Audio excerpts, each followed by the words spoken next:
We have got a great show for you coming up. We're going to be talking about what just happened and what's being proposed. Buy America, the conservative takeover is in full swing. We're going to cover the latest attempt to bring down everything that you held dear and why you need to continue to explore the idea of Calexit coming up. But first,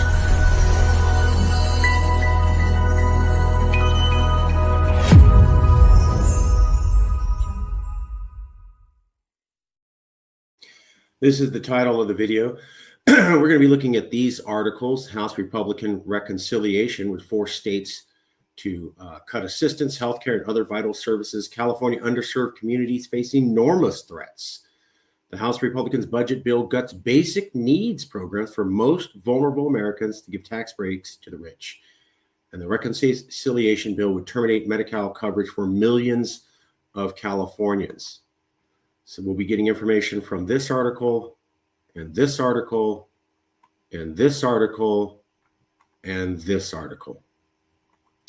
Recently, the Republicans under Donald Trump have proposed a new revision to social services. They're looking at cuts in basically everything. So food, healthcare, and electricity. A lot of the most poor people or poorest people in California and in America depend on certain medical coverage and depend on food coverage. If that's cut or made more difficult to access, you're definitely going to see a large impact to the most vulnerable segments of our society. Now, according to the Congressional Budget Office, they've done a review of this, and they're saying that while there will be tax benefits to everybody, and they will be significant, there's going to be a large variation in how they all play out. And that, frankly, the poorest segment of society is going to lose and have less results, and the richest segment of society will have an even increased amount share of the pie. So we could talk about the benefit of cuts, but the cuts really aren't going to benefit anything other than the rich, according to this, when you look at it all and how it all washes out. And the poor are going to suffer dramatically. For example, Nonpartisan Congressional Budget Office said Tuesday that the Republican legislation speeding through the U.S. House of Representatives would cut household resources for the bottom 10% while delivering gains to the wealthiest in the form of tax breaks. It would be the largest transfer of wealth from the poor to the rich in a single law in all of U.S. history. On average, according to the CBO, U.S. households would see an increase in resources provided to them by the government over the 2026 to 2034 period, but the resources would, quote, not be evenly distributed amongst them all. In general, resources would decrease for households in the lowest decile, whereas resources would increase for the households in the highest decile. That's where they're getting the report that wealth will be transferred from the poor to the rich, and the poor will definitely be hurt while the rich won't be hurt that much, or will actually make out with it. Part of the plan here is to shift food benefit costs onto the states, and this is unprecedented. A centerpiece of the reconciliation bill approved by the House Republicans is a measure that radically alters the structure of SNAP benefits, requiring states to pay a portion of the food benefit costs for the first time ever. For the almost 50-year history of SNAP, in its modern form, the program's food benefits have been 100% federally funded. This was a choice to reflect a nationwide commitment to addressing food insecurity. Every state would be at risk of owing far more under this revision, potentially up to 5 times the amount based upon their combined payment error rate, a measure of the under and overpayment states made in their SNAP programs, which almost entirely reflect unintentional mistakes by state workers and households as opposed to fraud. States with error rates of 6 to 8% would owe 15% of food benefit costs. In California, a 15% match would cost about $1.8 billion annually, roughly equal to the state spending for its Department of Public Health. So they're going to change the way SNAP benefits or free food benefits come. They're not going to be subsidized by the federal government. The states are going to have to do that. And that's going to drive costs up in California by $1.8 billion, or roughly equal to the entire budget for public health. So that's partly what they're going to talk about, is they're going to make these kind of resources more difficult for Californians to get and harder for the California budget to fund. California will likely have to increase taxes again in order to pay for this loss of federal funds, as we do all the time. as I like to explain to people, it's not lost on us that California became a donor state in the late 1970s. And that's when also the Golden State era ended, where Californians were able to have roads and free universities and schools and everything taken care of. Once you started becoming a donor state, you didn't have enough money to fund yourself. So the taxes internally had to go up. So that's why. Pardon me. So the benefit's going to shift to the wealthy and the costs are going to shift to the state. California has a huge amount of poor people. We had 50% of the poor and homeless across America, and now we're going to have to fund the whole thing on our own. And that's on top of already being a donor state. Largest SNAP cuts in history. They've never done this before. Massive impact to us. The plan also calls for states to impose mandatory federal minimum out-of-pocket costs and medical enrollees above 100% of the federal poverty line.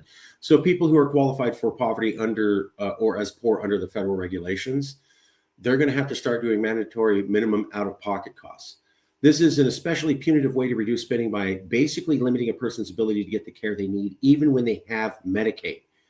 Research shows that even small cost sharing requirements of $1 to $5 can stop low-income people from seeking necessary medical care. While states currently have the option to charge very nominal copays for non-emergency care for some enrollees, requiring that all low-income people pay added costs for doctor visits or prescriptions can mean forcing them to choose between health and other basic needs. So previously, you didn't have to do additional costs. If you had Medicaid, you could basically just get the medical benefits that you needed. You were in need, you could get them. Now you're going to have to pay. And if you're so poor that you can't really afford to basically eat, you're going to start choosing between medical coverage and food. And that will result in increased deaths. Largest Medicaid cuts in history. More than 1 in 5 Americans rely on the Medicaid program to cover their health care. The House Republican plan calls for at least $600 billion in cuts to Medicaid and the Children's Health Insurance Program. Wow. The plan calls to institute work requirements on many Medicaid enrollees. In reality, these are work reporting requirements that institute paperwork requirements that end up keeping people who meet the requirements off of Medicaid. Every attempt at implementing work reporting requirements to date has led to catastrophic results, massive coverage losses, including among people who are working because of needless red tape, without actually encouraging work. It is worth noting that the only way to achieve savings through this method is for people currently using Medicaid to lose coverage. In addition to cutting thousands of lives short each year, there are losses that have significant ripple effects. So they're cutting food and they're cutting medical coverage to the poorest. And an independent audit of this plan shows that the benefit primarily of all these cuts will go to the wealthy, not to the middle class, and not back to the poorest who's having it cut from them. Specifically, looking at California, this is from an AI search we did on Google.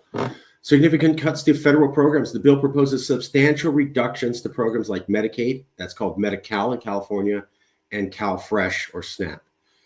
Medi-Cal coverage losses, an estimated 1.2 to 1.9 million Californians will lose coverage. It could also be as high as 3.4 million Californians could lose Medi-Cal coverage. The bill proposes that there would be cuts to SNAP. This could mean a new 25% benefit cost share for California due to its payment error rates. So the cost of us providing food for people who are poor will go up 25%, or a couple $1 billion, as you saw. And additionally, we're looking at somewhere between 2 to 3.4 million Californians will now be cut off from healthcare.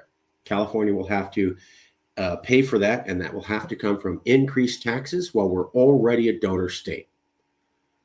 Estimates include $174 million for counties statewide if the provision has been lost. That's additional costs and SNAP benefits. Impact on covered California. That's the California term for the Obama healthcare reform. The proposal could limit eligibility for financial help to make health insurance more affordable through covered California, increase red tape for enrollment, and shorten the open enrollment period. So they're going to make it harder for people to even qualify or get on the medical program. So all bad, all horrible. Cuts to food, cuts to healthcare. This is the most poorest, neediest, most in dire need of support, and they're all going to have their things cut. California is not going to let those people fall through the cracks. We will have to raise We will have to fund that out of the budget, which means an increase in taxes when we're already a donor state and already lose about $82 billion a year, subsidizing 35 red states who voted for Donald Trump. Complete and utter total financial madness to be part of the system. We'll leave it there.